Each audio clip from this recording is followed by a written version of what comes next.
Hey, welcome to the best of everything. I am Ruben Paul, and across from me, you know, my partner in crime, my brother from another mother, the one and only, Johnny Sanchez. Yeah, what's up, man? What's up, brother? How are you, man? Yeah, I'm doing good. Back in town. Good. Back in town. You went out of town to go visit your daughter? Yes, correct. For her birthday? For her 8th birthday. And you had a good time? And I had a great time. Good. We had a lot of fun together. And she's 4'3" now. So she just turned 8, correct? She just turned 8.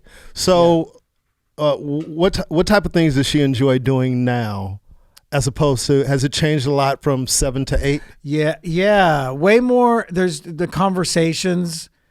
You have more regular conversation, not like kid conversations. Mm-hmm. Well, I noticed that. I noticed that when she was here over the summer, like, you know, it was just, you know, you're having real conversations, and she can communicate and everything. Yeah, we're getting to that point now of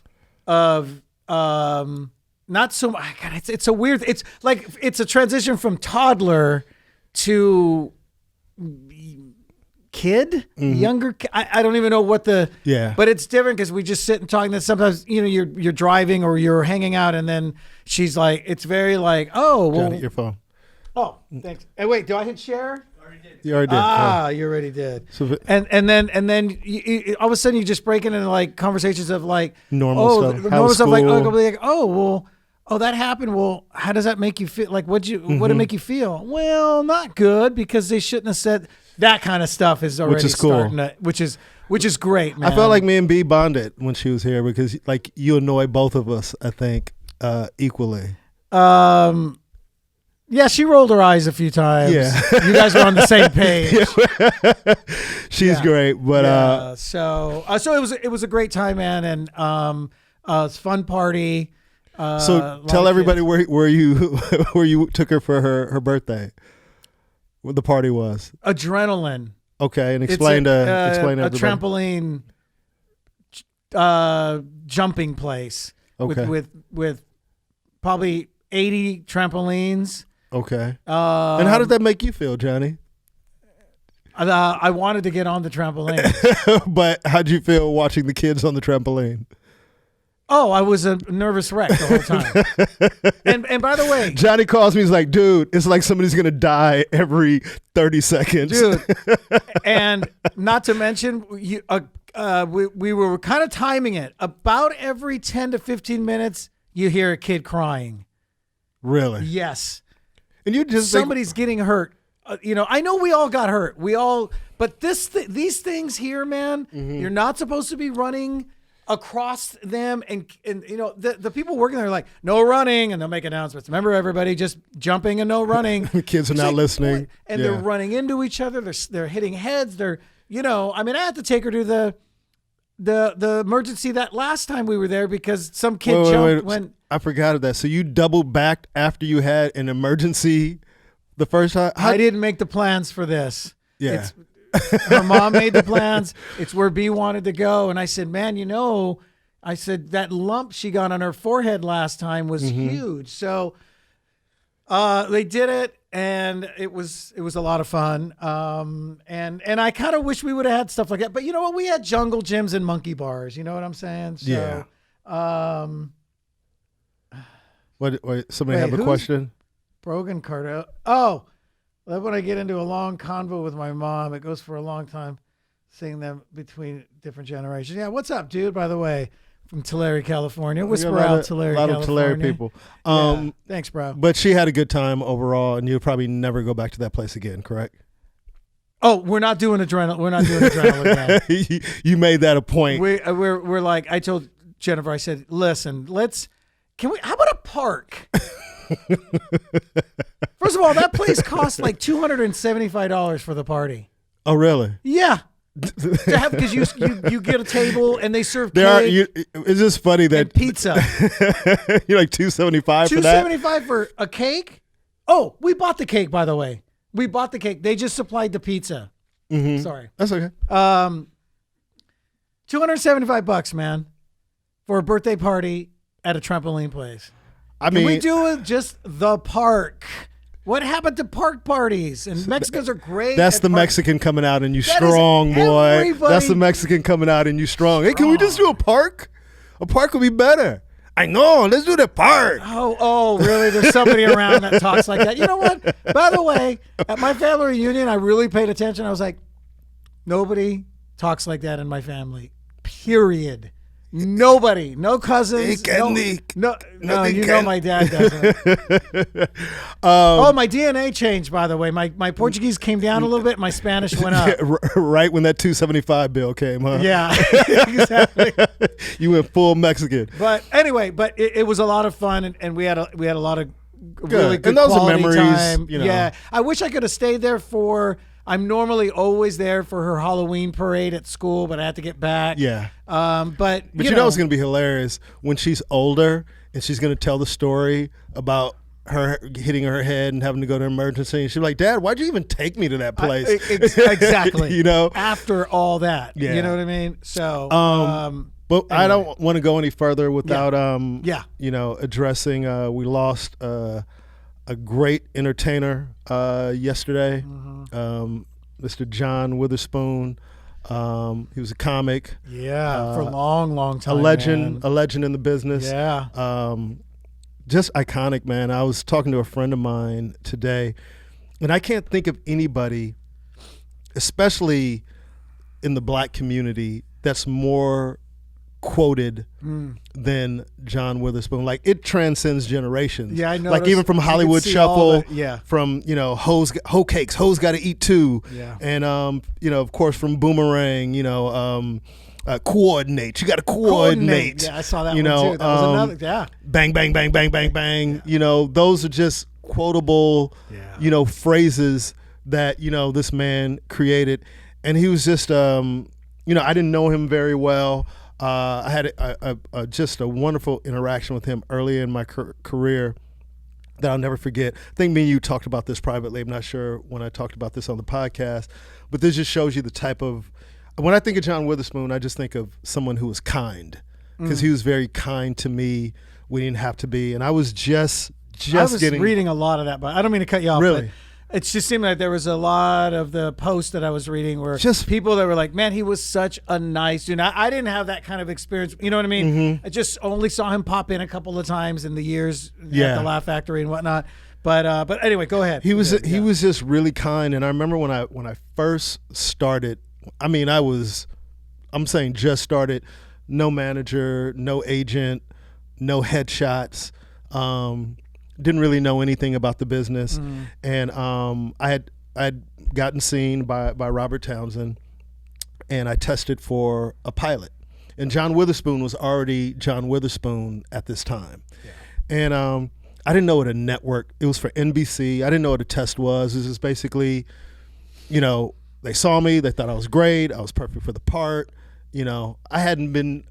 I don't think I've been doing comedy. They saw you doing stand-up. They saw me doing stand-up. Yeah, because they would do that a lot back. Remember? Yeah, they saw me doing stand-up. They brought you in for audition, right? I had a general meeting with Robert Townsend. Like the next, let's say he saw me on a Saturday.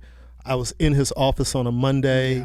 Yeah. Then went and met the head writer, one of the executive producers of it. It was just like a whirlwind within like a week and a half of just getting all these industry people to come see me.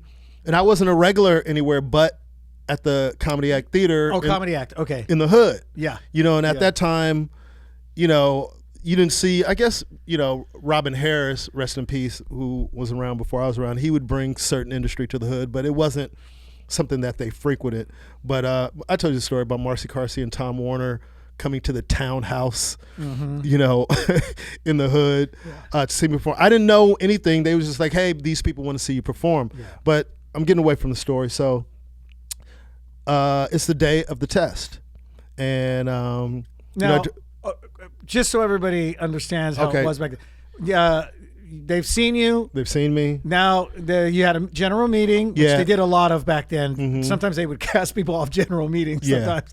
So now you're coming in to test for the studio, for the network. Well, I already passed the studio test, because we went to the studio. So you did a read. You went in and did an audition. Yeah. And then it was a network, but I didn't know, because it just was under like the umbrella of, okay, now these people want to see you. Now these people want to see you. And I don't know anything about them. I had never auditioned in Hollywood before. I had auditioned for plays in college, but never auditioned. So I was like, oh, wow. And I hadn't even been doing comedy a year. Yeah, but see, but in a weird way, naivete is great in moments like that. So you're not even building it up to anything. You know, I show up to NBC, you know, to do this, and John Witherspoon was testing for one of the roles also. And he's like, how you doing? I'm like, good. And he's like, what's your name? And, you know, what's your name? And I'm like, oh, no. Because we had met prior to that at the studio test or whatever. So he'd kind of known. So, but the point I want to make is he knew or sensed like this was my first time. Of course. And he couldn't have been more comforting in the sense of like, he was like, oh, you're going to do great, man. You're great. You wouldn't be here if you weren't great. Wow. And he was like, and he explained to me what the process is going to be like. He was like, you're just going to go on there. There's going to be a bunch of people in the room. Just kind of explain it to you. Because, you know, when you walk in and you haven't been in a situation and you see like 12 suits in a room and now you have to perform this stuff that you've been, you know, working on, it can be intimidating.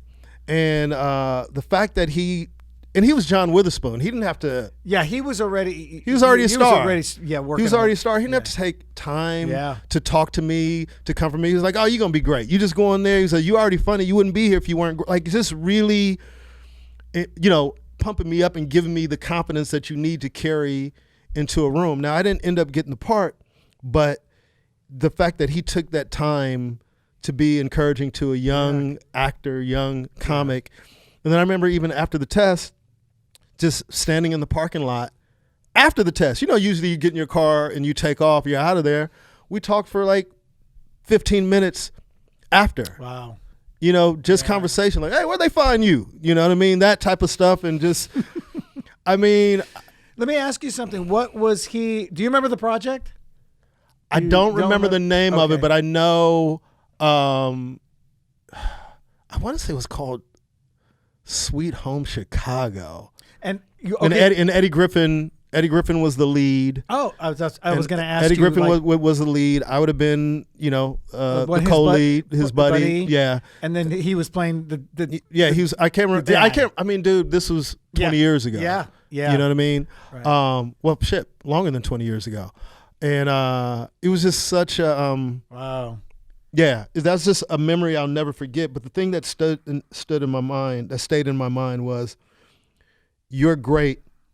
You wouldn't be here if you weren't great. Right. And what happens in that room doesn't validate you. Mm-hmm. You know what I mean? Sometimes when you go in for a part and you don't get it, you think it's because you suck or you did something wrong. Mm-hmm. There's so many factors that go into whether you get the part or don't get the part. Yeah, sometimes you might go in and suck and you might blow the audition. That happens too. But for the most part, when you get to that level, it's just about preference, who they feel is more right for the part, what somebody's quote might be as opposed to your quote, et cetera, et cetera, et cetera. There's just a lot of factors that go into it. But I just found that like very cool and comforting that he took that time to be encouraging to a young comic, a green young comic and an actor to really, you know, make me feel good about myself. Before and after the audition. And that's what stood out to me because he was John Witherspoon. Yeah. He didn't have to spend 15 minutes in a parking lot talking to me afterwards. Right. You know, so I've never forgot that.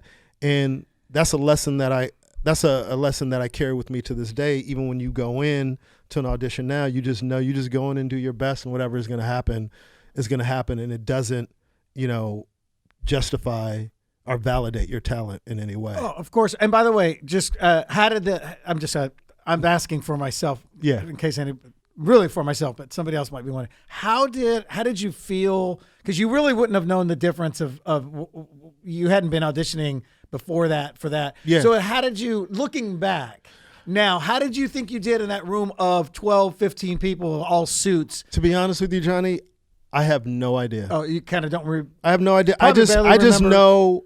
I felt like I did exactly what I prepared to do. Right. You know what I mean? I didn't, because you know sometimes when you prepare for an audition and you go in the room, you're like, damn, man, I didn't do that. I forgot to do that. Like, that was that moment. I you know what I mean? Like, there's these things you can go by.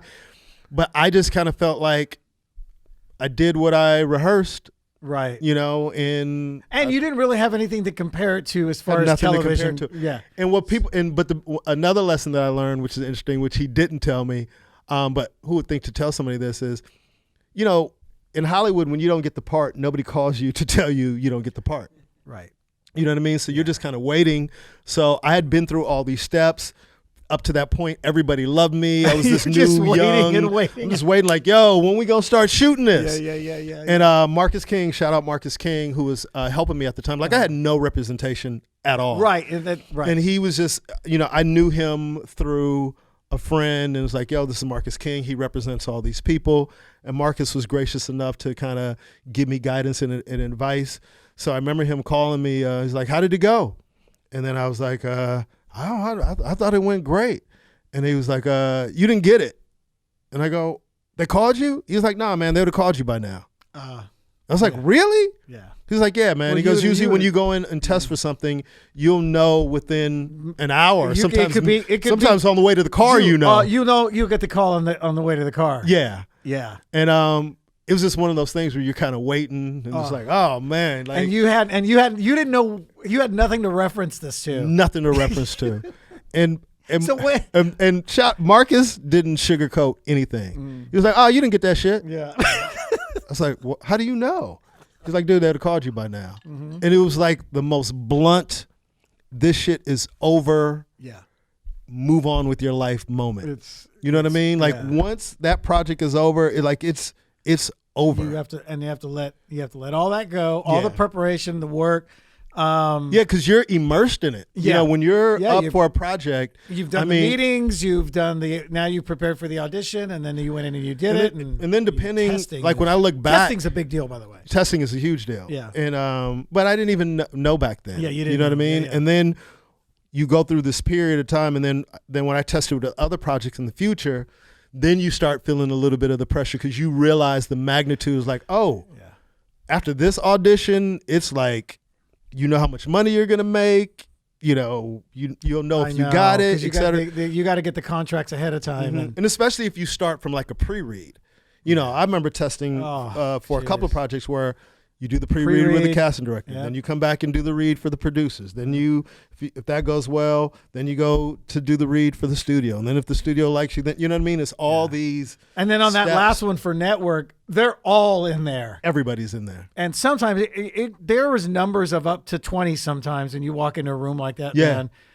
But for me as a stand-up, it's more nerve-wracking one-on-one than it is because you're not when you walk in. When I remember feeling when I walk in and see a lot of people, that's more of what I do on a nightly basis.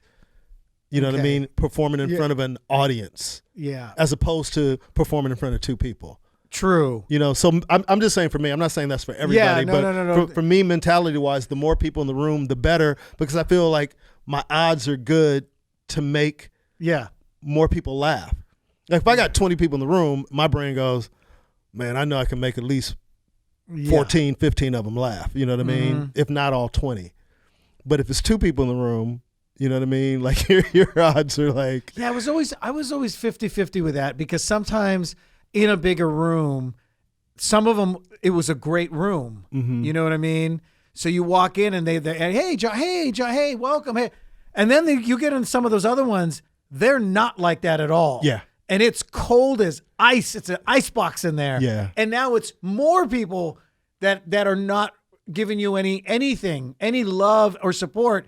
So it almost feels like sometimes those felt worse to me. Yeah. Because I'd walk in and I'd be like, hey, how you guys doing? And it's just like this, dude. And then all of a sudden, like, oh shit, they hate me already. I mean, you know, as somebody, when you're coming into those rooms, man, it's a dynamic that even actors say it takes them years to get used to. Yeah. Even actors that come from theater say, man, when I got to LA and started this auditioning process with you know the way they do it in TV and film, it's so completely different. But I wanted to tell you, I just wanted to say the difference in that moment with John Witherspoon. He's like, you good, man. You're here for a reason. Yeah. Whatever. Now, if this was a Latino project and that was a veteran Hispanic actor, he'd have been like, so you knew? Yeah, I can tell. So look, don't choke. Don't choke when you get in there. Yeah. And then they walk off. But just, I mean. Right, Chris? But that's why I said when I think of John Witherspoon, I think of the word kind. You know, because that seems to be the and I know you're saying like a Latino would have been like, good luck, don't choke, this and that. But I think most people might be like that towards you. Oh yeah, you know what I mean. Even if you're not going for the same role, like it's not like me and him are going for the same role. But I just thought I was a fan of his. You know what I mean. So to be able to be in a room with him, I mean, not in a room with him, in a parking lot with him, just spending any time with somebody that you'd seen on the big screen and you've seen on TV, to be having, like, I'm telling you, dude, like, you understand this, like, when you come from, a regular neighborhood, the hood, and, you're going to school and you watch movies, and then you're right across from somebody you've seen. Dude, it's and mind-blowing. you're talking to them and they're talking to you like you're their equal, like you belong. I can't tell you what that means, and I thought that was just so gracious of him to sense that. It's not like he asked me, like, "Hey, man, it's your first time." He just instinctually knew and just started telling me what to expect. Yeah, And well, I'm sure it was the way you were carrying yourself when you walked in too. You know what I mean? I mean, I can kind of vibe. I can kind of tell certain people when they walk into the room if they've done this a lot or not. You know what I mean? Wait, I just want to say, because why a black couch? What? My favorite auditions are the ones that have a black couch in them. Who? That's Giannis. Oh, that's Yanni? Yeah. Oh, Yanni's? Is that Giannis? Yeah. I don't know. Is that a superstition thing, I wonder? Like he likes to... I don't know. What is it? Is it a joke we didn't it's a joke? Is that like a porn thing? Oh, I thought maybe maybe he was talking about casting couch. All right. Anyway, but that's especially like you said, you grow up watching somebody, and then all of a sudden they're coming up to you and talking to you like that that's unbelievable. That's one of the great things about this business. Is being able to meet people you admired and looked up to, but at the same time, some people always say, you don't want to meet your heroes because there are people that you meet and you look up to, and then you go, wow, they're very talented, but they have like no character. You know what I mean? Like they're not good people. And it's interesting because, it's very easy a lot of times to control your image in Hollywood and what people's perception are of you. And when you're like behind the curtain, when you're in it, and like you'll be talking to somebody and go, oh man, you know who I love? And then they'll say somebody's name, and then I will never talk bad about somebody or shit on somebody to a fan or whatever. Oh, right. And then in your mind, when they're telling you how great or how nice they think this person is, you're like, this dude is the devil, and you have no idea. He's not a good human being. Right. Right. But John Witherspoon was not that. He was the complete opposite of that. Yeah. Like he was a good human being. He was giving. He was kind. And I appreciate that. So my condolences to his family. Yeah. We both know JD, his son. Yeah. And I've experienced the loss of two parents.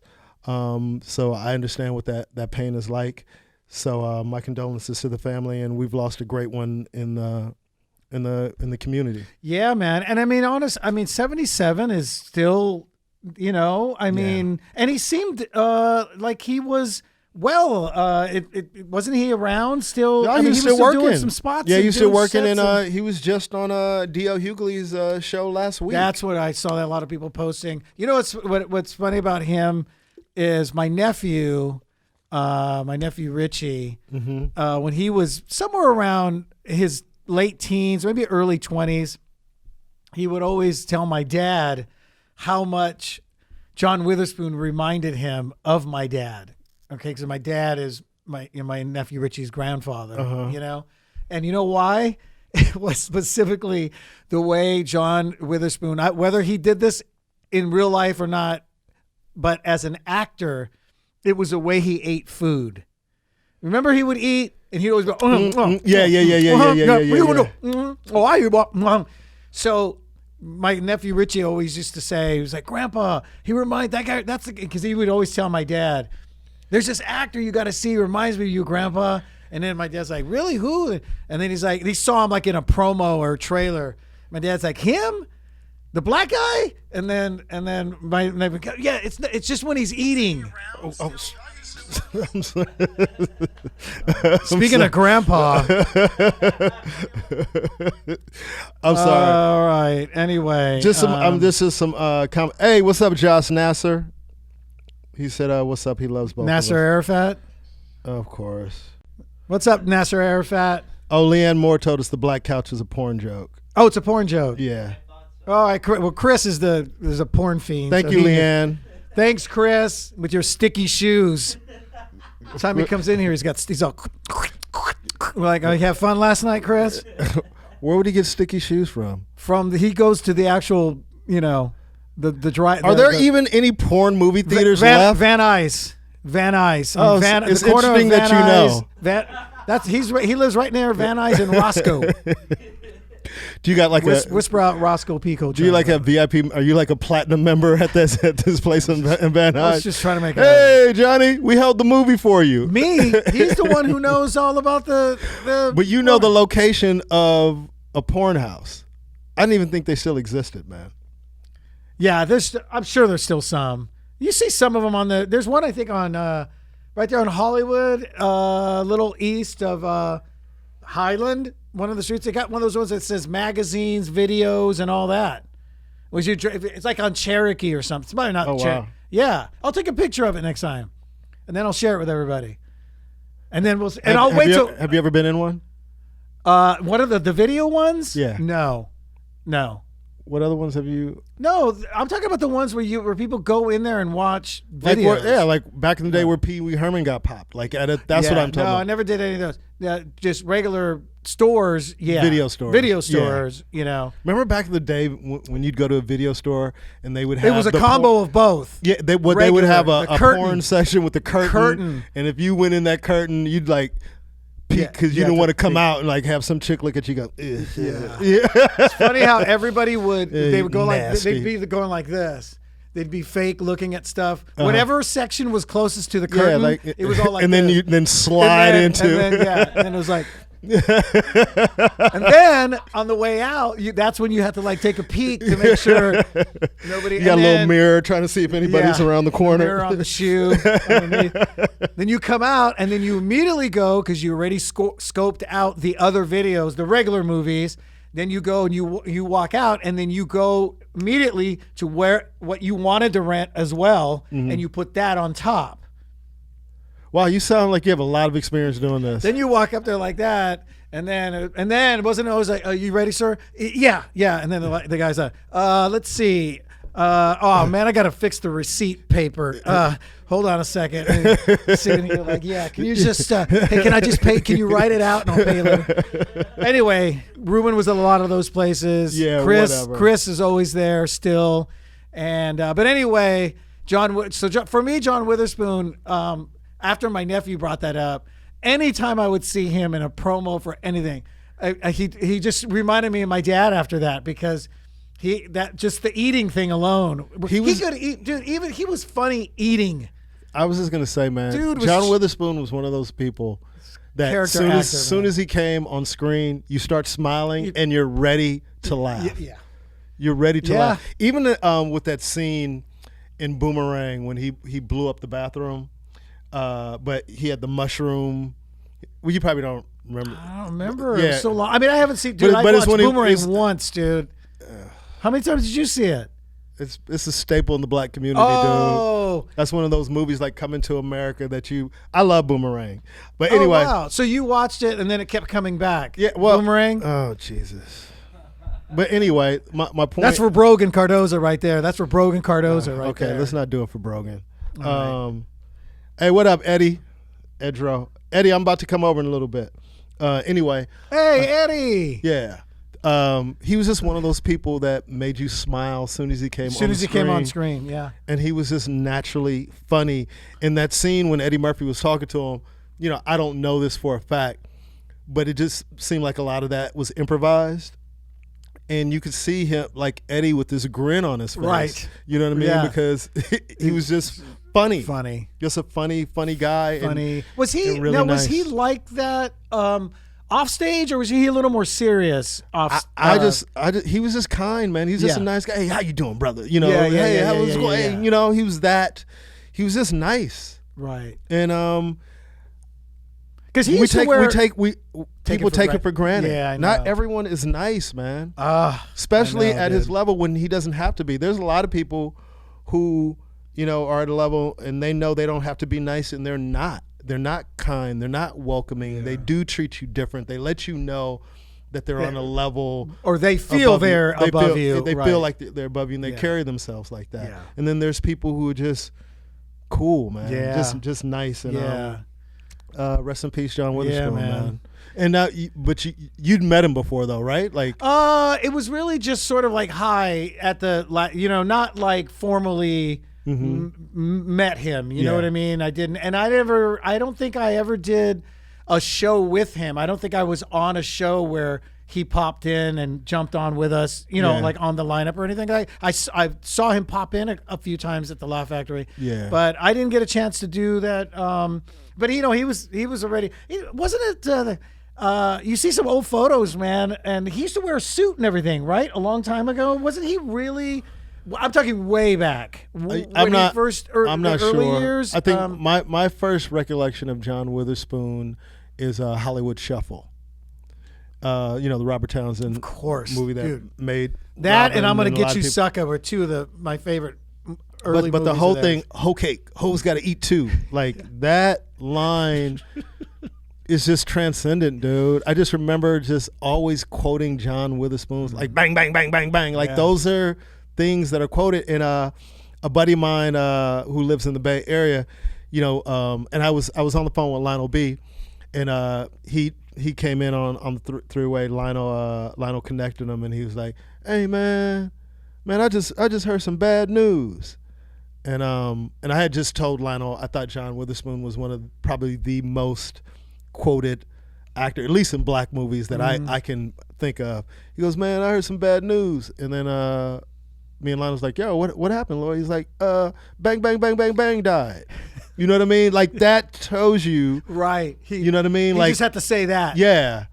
And he was saddened by it because he felt like he was everyone's uncle, like he was a part of that. He was a part of the black experience, especially in movies, man. And he will be missed and never forgotten. Man. Never forgotten. But brought a lot of joy and happiness to a lot of people. Like, man. I'm going to watch Boomerang probably I might tonight. have to watch You Boomerang should watch now, Boomerang, man. It's been so long, dude. Dude, imagine in-laws coming over to the house and, like, you said it reminds you of your dad. Just he going and just blowing up the bathroom and having no shame about blowing up the bathroom. Like, just coming out like, ooh, don't go in there. It's John Witherspoon, man.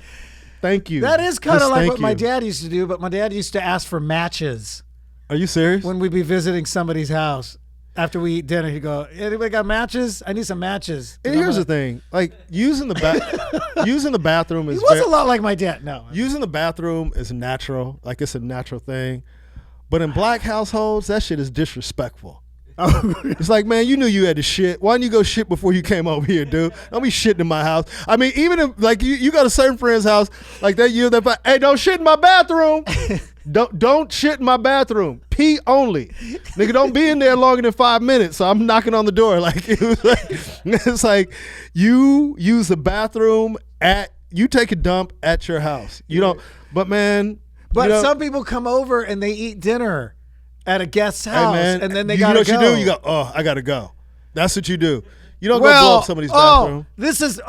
Okay. This is funny coming from the guy who can't even hold pee. What are you talking about? You know how it's like that's everyone. You know my bladder's crazy. Like, remember when we were driving up to Oakland? You're like, dude, you're not gonna stop and use the bathroom? I'm like, no, I'm good. Oh my God. Ruben stops. He'll stop in the middle of a freeway if he has to. Well, if I have to, but I'm just saying, on road trips, dude. Yeah. People who ride with me get frustrated because I don't have to stop. you complained about that when we drove from here to Oakland because I didn't want to stop. Yeah, I don't like stopping either. Yeah, but you had to use the bathroom. Yeah, but I was probably drinking water or something. Oh, I wasn't. Wait a minute. How is this? Wait a minute. First of all, you're the guy that literally is like the car's moving and you're jumping out and going pee at the same time. When have you been in the car with me and I've jumped out? You told me the stories of you jumping off. Yeah, but those are rare situations. That's not a part of my daily You just admitted a second ago that your bladder you got a bladder this big. No, you're trying to combine one story. When I have to pee, I have to pee. And it's right then and there. You don't even have because a lot of times reserve, like you have like no reserve. No, you know a reservoir. You know a reservoir on a car. This is what you don't have a reservoir, dude. This is what you're getting confused, It's just Johnny. overheat. It's just like the radiator's busted. Here's a motherfucker trying to tell me about my body. Let me tell you what it is. Maybe it's because because you're. Oh, matter of fact, last week on the one we did here, you love going at least over an hour on our podcast. Yeah. And all of a sudden, Ruben's just like, okay, I think we're good. We're good. Goodbye. And then he ran out of here. All right, let me bathroom. Let me tell you how. So, and I'm over here holding it. Let me tell you how my body works. First of all, I drink a ton of water. So if I get into the car and I don't use the bathroom before I leave, you know how your parents will tell you when a kid, hey, use the bathroom before you leave. Yeah. So if I don't use the bathroom before I leave, then hell yeah, I'm going to have to stop at some point because, I don't drink coffee. I don't drink soda. I don't really drink juice. All I do is pound water, and I drink probably 4 of those liters a day, dude. Mm-hmm. I drink a lot of water. Yeah, I know. So if I don't use the bathroom, but once I use the bathroom in the car, I'm not somebody that has to stop. And that's what gets frustrating for people. They don't have to stop. You're trying to claim like I have a bladder this big. That's not the issue. The thing is, I can hold my pee for a long time. Are you sure I wanted to go to the restroom when we took that drive? Yeah, because I had already used the bathroom. You're like, always go before. No, because you're like, hey, dude, are you gonna stop? And I go, why? He's like, I gotta kind of use it because you were drinking water, but I had already. I'm like a fucking camel, dude. Like I'm serious. Once I use the bathroom, I can drink. How long is the drive to Oakland? Like 6 hours? 5.5, 6 hours. Yeah. So if I use the bathroom before I go, I can pretty much drink water all the way up there and won't have to use the bathroom until I get to the hotel. That's what I'm telling you. But if I don't, I'm going to have to stop and use the bathroom right now because I've probably been drinking tons of water for the last 6 hours. So how about this then? Before you come to do this, let's just get back. Okay, you know how to do it driving-wise on a long trip. Yeah. So how about when you're coming here, just don't drink anything before you come over here. I can't do that. I mean, just sip. Dude, you don't know how to sip on water, dude? No. Like I'm just sipping, dude. Look how much I've had. Johnny, you're 5'2", dude. So it's like, hey, don't start going I drink a lot of water. Here's the thing. I don't know if anybody does this. I always have water. Joey Wells. When I gotta go, I have to go. I'm stopping. Thank you, Joey. But I have a reserve. I have a reservoir. You don't. You were 5'2". How do you have a reservoir? Stop with the 5'2". How tall are you? 5'5". You know this. I keep forgetting. He getting mad, J-Dub. All right, you're 5'5". So you think you have more of a reservoir than me? Hey, you don't know. The insides are different. But yet you can tell me what my insides are. I don't have a reservoir. I'm just going off of how you are running to go to the bathroom. It's like when we just went over it. Anyway, you're trying to come up with just because you're a little guy and you have to use the bathroom. Like it's one. Of, yeah. What'd you just admit it? You gotta go pee all the time. We won't do it. We're both trying to do it. Man. All right. And it's funny because it's like I told you, it's not like I knew John Witherspoon really well. Yes, we're arguing about this, Brogan. Yeah. It's not that I knew John Witherspoon very well, but it just feels like he was my friend. You know what I mean? He was our friend. You had a special moment there with him. Yeah, but like I said, I would never like oh, that was my boy. He's from another generation, and I just respected him so much. And I don't know, I'm gonna watch Boomerang tonight. I might man. watch. You should watch it. Maybe I should. You should watch it. I actually I feel like watching the Hollywood Shuffle because it's been a long time since that one. I watched like 10 times back in the day. I remember going to a movie theater to see that, man. Oh, did you? Yeah, dude. Where did I see that? You know where I saw it? I can tell you where I it. saw it. I saw it at the Fairfax movie theater off of Fairfax in Beverly. In Beverly. Yeah. The one that's closed down now. Yeah. Yeah. That's where I went and saw it. And I remember, because I used to never go north of Wilshire. Yes. And I remember going. That was when you were afraid of non-black people. Yeah. I'm shit. I'm still afraid of white people. No, I said non-black can't be people. trusted. I meant everyone. No, but it was like because you got to understand. We talked about this before. Getting hassled was something that especially in LA, man. Yeah. Especially during the gang times and all that. Totally. You wanted to avoid the police at all costs, and there was just this thought in my head that, man, you go north of Wilshire, they're gonna see a black man in the car and you're gonna get pulled over. So, winky dinky dogs, hoe cakes, hoes gotta eat too, man. But I remember going to that movie theater and being so excited to see Hollywood Shuffle, and there was like no one in the theater. Like maybe we went through to a matinee during the day. There's probably 15 people in the theater, and I was laughing out loud. It's a great movie, man. And John Witherspoon was fantastic. Like he would really, really be missed, man. Maybe I'll watch Hollywood Shuffle first, and then I'll watch Boomerang. J-Dub said, Johnny, you too old to have a reservoir. Yeah. I saw that. He tried to ignore that. I was going to ignore it. But. Nah, but I saw it, and I brought it up.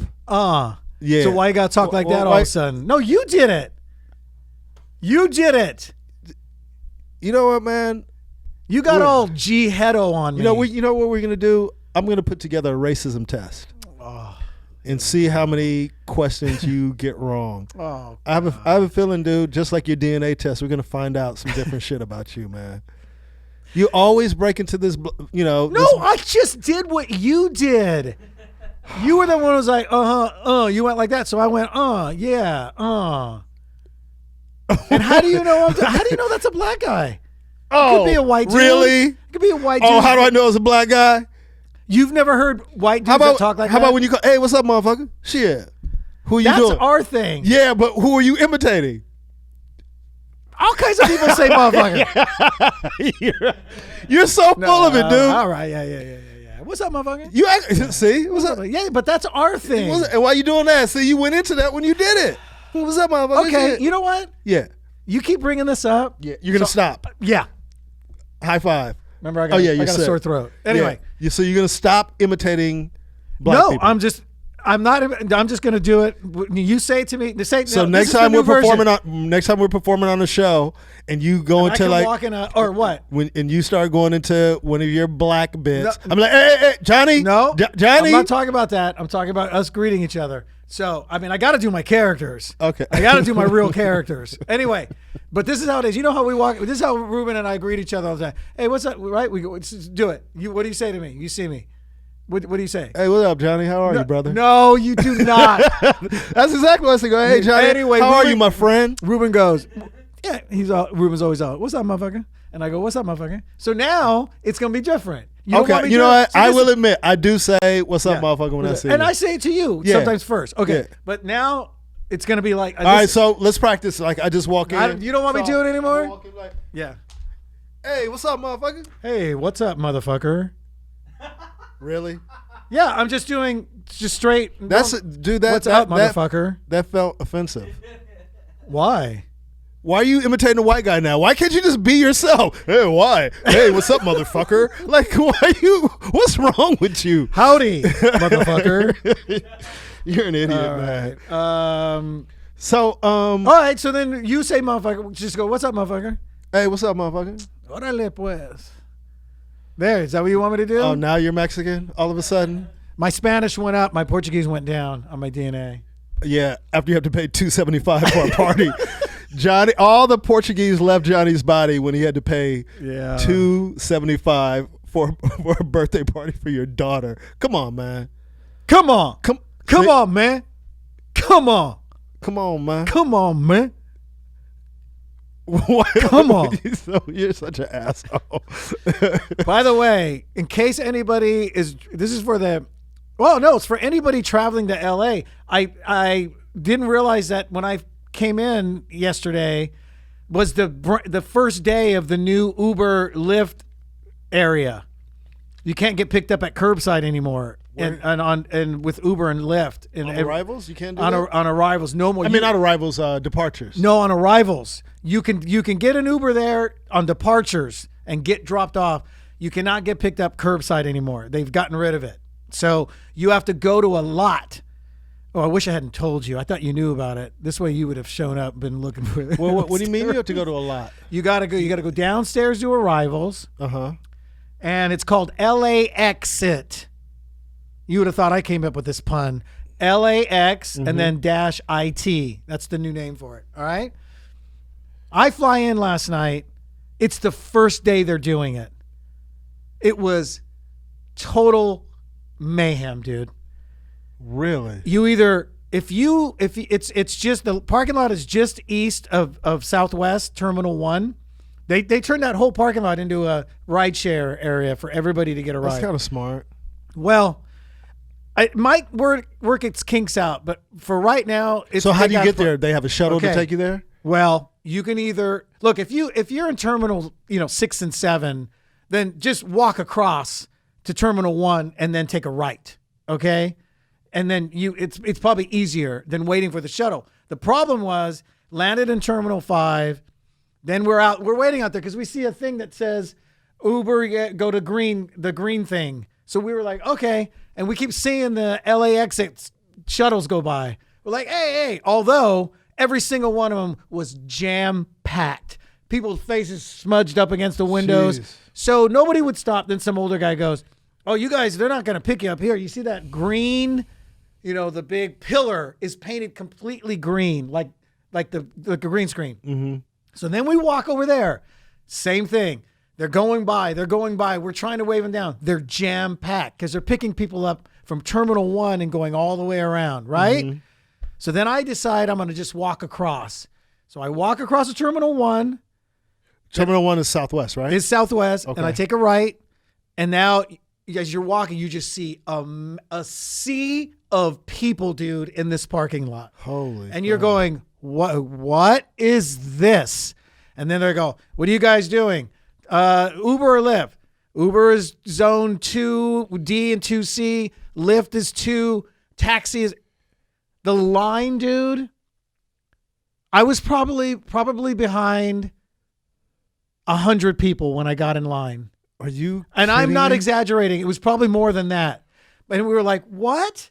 I got to go to the end of that. They're like, don't worry. It's moving. It's moving pretty good. And cars are just flying in, What is dude. the line? So I'll tell you why. Because it's not the same you system. can't use your app to. Yes, you can. But you're not going to get a driver right away. It's not going to tell you a driver and his name or her name. It's going to give you a code.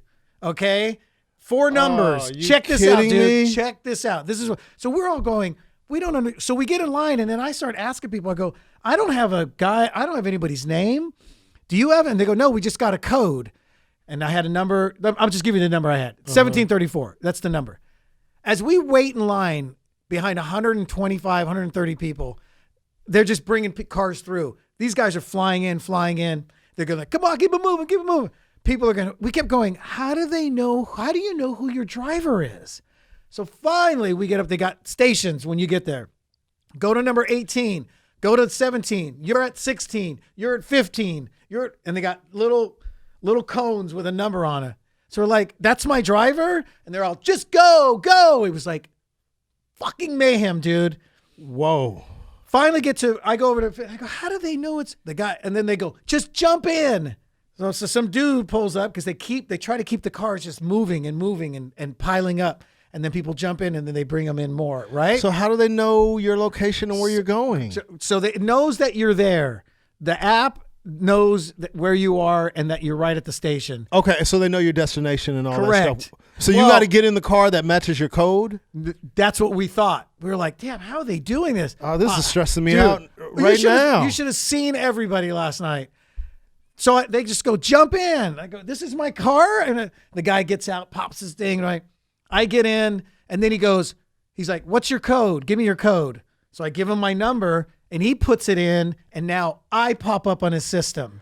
Oh. But here's what's crazy. So you're just basically waiting for the first available car, and then you give them a code, and then all your info come. Now the problem with that is you don't get to see the driver and his rating or her rating or any of that, right? Yeah. And granted, the way they're doing it, but I feel like anybody can pull up with a Lyft light on or something, or an Uber sticker, and somebody can get in their car. They don't know that person. But here's a weird thing. Earlier that day, he goes, how's this working? He was there earlier in the morning, and they did not have they implemented the code by the evening. Jeez, so he said earlier they came, his name was on, it was normal. But the problem was, it was just like, who's so-and-so? He's over here. He's over. People were trying to find, and I think someone came up with somehow, or maybe they hadn't implemented it yet. Let's just give them a code and give them a car. Because, dude, I'm not even exaggerating when I'm telling you there's 200 people out there waiting for a vehicle. Because everybody lands at almost the same time, and they're all, see, before everybody was spread out at different terminals. Mm-hmm. Now think about all those people trying to get an Uber and a Lyft from 7 different terminals. Like, suck if you're like at Terminal 3. Because there's no crossing. No, 3's international. No, right before international. No, like that's not so bad. That's not so. You can still get on a shuttle from there. Yeah, but if the shuttles are packed, you know what I mean? Like you said, if you're at terminal 6 or 7, you can just walk across. Well, you can walk across. Although with Terminal 3, there's probably room still, because they're only going 1, 2, 3. You're going to get on. It's when you get to 5 was already. They were full at 5. Got it. So I'm telling you. But actually, what I might do, dude, is I'm thinking next time. I think I'm just going to walk past that parking lot to the nearest gas station or hotel and just get something there. You know what? I'm probably going to go back to driving to the airport. And they're going to hike up the parking prices now, I bet. Anyway, that's just giving you guys an idea. Just if you're at Terminal 5, 6, or 7, walk across to Terminal 1 and then walk to the parking lot. But they'll get the kinks out eventually. But, dude, I can't even tell you how pissed people were just walking up. Everybody, I did the same thing. I walked up. I was like, I got to get in this line. Jesus, dude. Wow.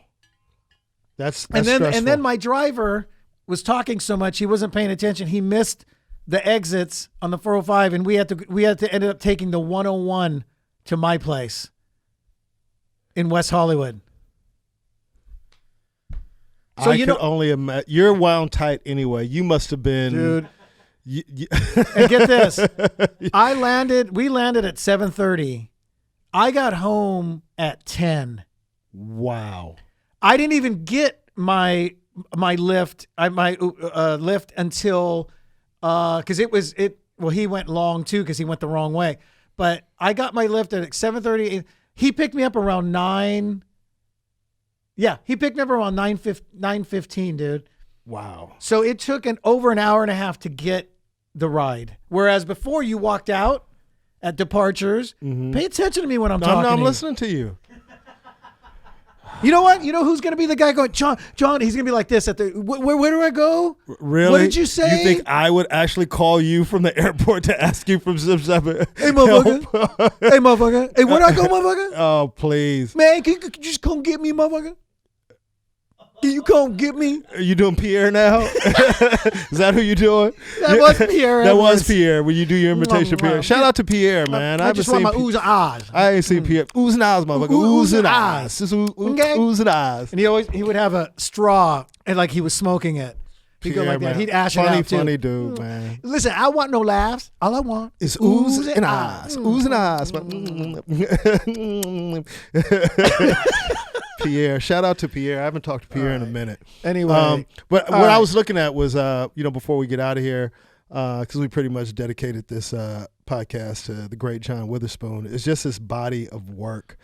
When I say, are you looking up his? I'm on his IMDb, dude. Hollywood Shuffle came out in 1987. Oh, Oh, dude, I didn't even see it until like 92, 93. Because I remember it being a big deal because we're like I said, we were nervous. We're kids driving to go see this movie. Oh man, I didn't see it that You know what early. I mean? And No. this is like, that's crazy. So Hollywood Shuffle is a must watch if you haven't seen it. It launched the careers. It's just a must watch. Period. It's a must watch. It launched the careers of a lot of people. Mm-hmm. And Robert Townsend did that movie with Keenan Ivory Wayans and just a great cast of people that you'll see, that you'll recognize. I'm Gonna Get You Sucker was in 1988. That's another. The House Party movies he was hilarious in. 5 Heartbeats. I forgot about I the mean, House these Party. are just like, Oh, the 5 Heartbeats. yeah, dude. Forgot he was in that. He was in the 5 Heartbeats. That's a great So that's what I'm movie. telling you, dude.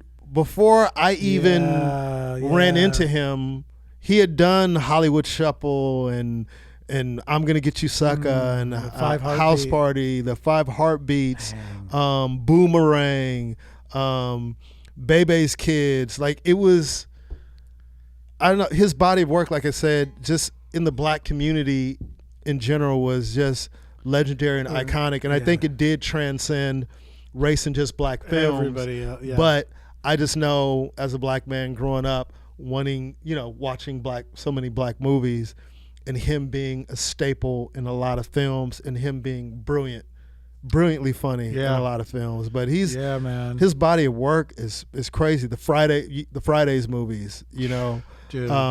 Vampire in Brooklyn, he worked with Eddie Murphy a lot. Obviously Eddie was a fan.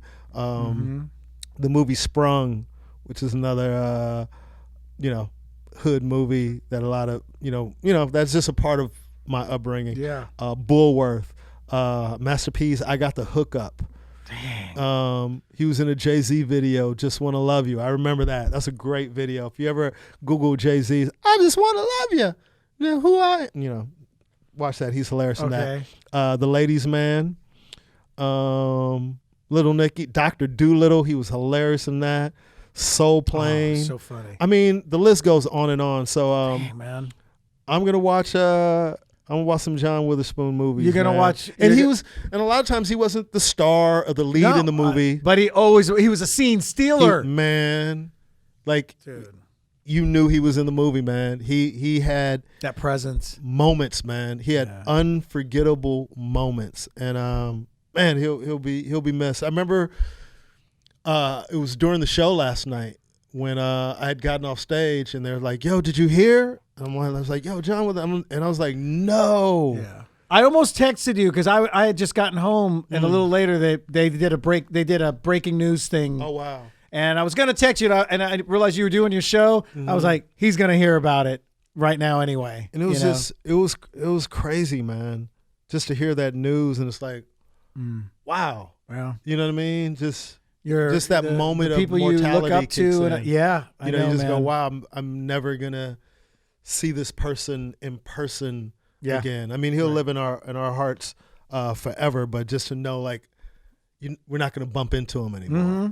Yeah, it's crazy. And, again, like I said earlier, rest in peace, John Witherspoon, and condolences to his family.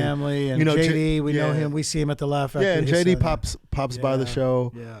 And man, it's tough, man. It's tough, but I'm going to laugh tonight. Yeah. So Hollywood Shuffle for sure. Hollywood I Shuffle, would like to man. see I'm Gonna Get You Sucker too, because that's Great. But Boomer, maybe I need to give Boomerang another, because it's been so long. I only watched it once. Yeah, you got to see Boomerang. I love Boomerang, but he was hilarious in Boomerang. You got to coordinate. Yeah. He had the mushroom shirt, he had the mushroom belt, and then Eddie was like, whoa. He was like, yeah, he's like, you got to coordinate. And he's like, well, what else? What else you gonna do? You can get like a mushroom ring? He's like, no, but that's a good idea. He's like, but this is what I got for him. Bam! And he opened up his jacket, and he had mushroom lining inside of his blazer. I mean, just okay. funny, dude, man. funny. Even had great poignant moments in Friday when he was talking about he addressed like violence in the black community, like with people using gun nowadays. But back in the day, people used to use their fists. And he goes, you won some, you lose some, but you live to fight another day. Right. And just that monologue, that he gave just showed his depth as an actor. I mean, he worked for a reason. Was he doing other stuff earlier on before the comedies? Did he ever do some dramatic stuff, I wonder? Because he had leading man looks, dude, when he was much younger. I saw some photos of him when he was doing stand-up. He used to dress up really nice. I kind of wonder if he did stuff even before Hollywood Shuffle and all that, And it's crazy, like even looking at his IMDb, to have there be an end date now. Like it says 1942 to 2019. Wow, they get on that quick, don't they? Yeah, it's crazy. Yeah. But on IMDb, the earliest movie they have him listed is The Jazz Singer, 1980. And he was the MC at the Cinderella Club. Wow. Yeah, and I don't think I've seen the Jazz. Excuse me, I don't think I've seen the That's Jazz. That's with Roy Scheider. Is that it? Let me see. I'm trying to. Right. I'll tell you the right actor now. from Jaws. Neil Diamond. Oh, that's right. It's the. Neil I'm thinking Diamond, Roy Scheider's Laurence Olivier. Mm-hmm. Lucy Arnaz. Caitlin Ball. Adams, Franklin Ajayi. Wow. Shout out Franklin Ajayi, man. Great comic. If you don't know Franklin Ajayi, they used to call him the jazz comedian. Ah. Yeah, they used to call him the jazz comedian. Yeah. How ironic. But he was great. Anyway. Oh, whisper out Mike V, man. Happy pre-Halloween, by the way. From Mike Tulare. V? Mike V from Tulare. Oh, okay. What up, Mike V? And then, I mean, we just talked about his movie credits, but his TV credits are long and man. Anyway, well, that's it, dude. All right. All right. Well, okay. So maybe at the maybe add, because we're going live now, but we're gonna put this podcast up later. Why don't we'll find a clip to in this episode on that you could play us out on. Okay. In memory of John Witherspoon, and thank you for your contributions to comedy and acting, and man, you will be missed. Yeah. So that's the best of everything, and John Witherspoon was the best of everything. We out. Where'd you get the mushroom shirt? I'm trying to impress you, you know that. I know it. Now, where'd you get the mushroom shirt? I got to know. Well, the secret is you got to coordinate. Most people don't coordinate. See, you got to coordinate. In the bathroom.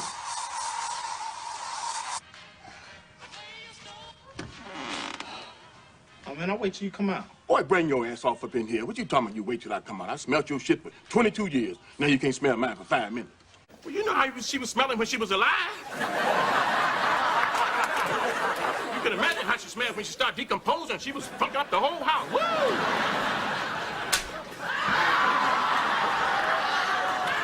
Don't you ever talk about my mother that way. Oh, I ain't talking about your mama. I'm talking about that rat that died under my porch. Oh. Did you just smack me? Now, whose ass I gotta kick to get myself a beer off up in here? Now look at you, Martin. You got 2 tenderonis in the house. Vanilla and chocolate.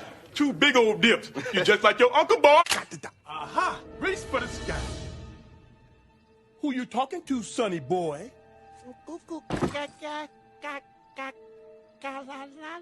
Oh, don't give me that old goo-goo gaga crap. Hand me that damn phone. What the hell you want, boy? Damn! Mr. Charles, can I use the bathroom, please? What you gonna do? Number 1, number 2. Number 2. Shit. You ain't gonna drop no stinking lows here. Shake it up, shake it. Move to the left, move to the right, move to the left, move to the right. Shake so hard you bust the light. Shake so hard you bust the light. Now stop. And then stop. Move that booty, booty, booty. Shake that booty. Frisky thing, ain't you? You got a little puddle here. Oh, you big too. You You ain't no baby. Oh, this is wonderful. I love this freaky stuff like that. Go ahead now, just let yourself go. Come on now, I'm gonna let myself go too. I'm feeling something too. This ain't like me. I don't usually go this quick. Yeah, but I'm going now. Oh, he gonna work something out all right. That booty. He's here to help. Oh, he gonna help himself to that booty. It's under control. He's gonna Control that booty. Got it. I wasn't gonna say that. He gonna be under that booty. Okay, let me tell you what you gotta do, boy. You gotta get your momentum and knock me out of this tree. Momentum. Don't you understand English, boy? Momentum. Now knock me out of this damn tree. Come on. All right, here. Oh, get me over. All right, here we go. All right, I got it.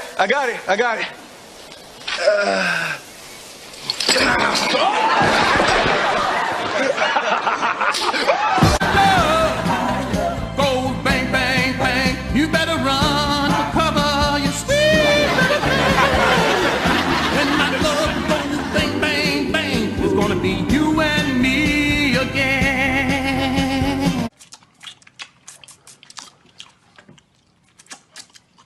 Every time I come in the kitchen, you in the kitchen. In the goddamn refrigerator. Eating up all the food. All the chicken. All the pig feet. You ate my dinner. Hey, See something you like, my man? yes, I would like my flashback. You calling me a thief, my man? Calling you the guy who has my flash. How would I have it unless I was in fact a thief? I don't know. Now you gone and done it. You done messed with my business, bitch. You talking about Jesus Christ? He ain't Jesus Christ, okay? He's just some crazy dude who thinks he's Jesus. Oh, no. He is Jesus Christ. He's the Son of God, King of Kings, of the Most High. God's only begotten Son sent down here to save our mortal souls from eternal damnation. Now, Marcus, I hear a girl dog got your pussy whipped. Why don't you reverse it? Don't be pussy whipped. Whip that pussy. Look. Bang, bang, bang, bang, bang, bang, bang, bang. A what? It was a wolf, goddammit, big black stinking ass wolf. The motherfucker jumped off the boat and ran over there. And when it got there, son of a bitch turned into a man. Did the flip-flop shit on me. Just like a hoe I knew in Detroit back in 62, 63. You kids today are nothing but punks. Sissified. So quick to pick up a gun. You're scared to take an ass whipping. This one makes you a man. When I was growing up, this was all the protection we needed. You win some, you lose some. But you live to fight another day.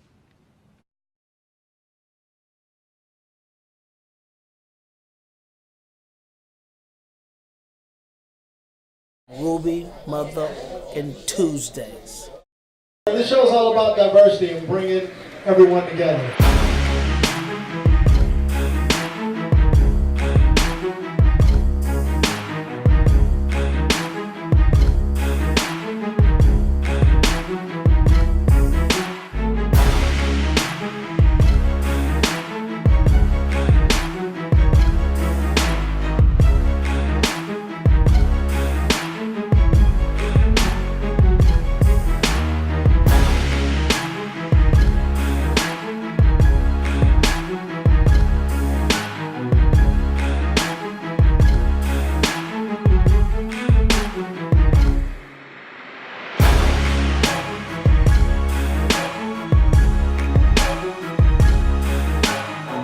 You never know who you're gonna see at Ruby Tuesdays.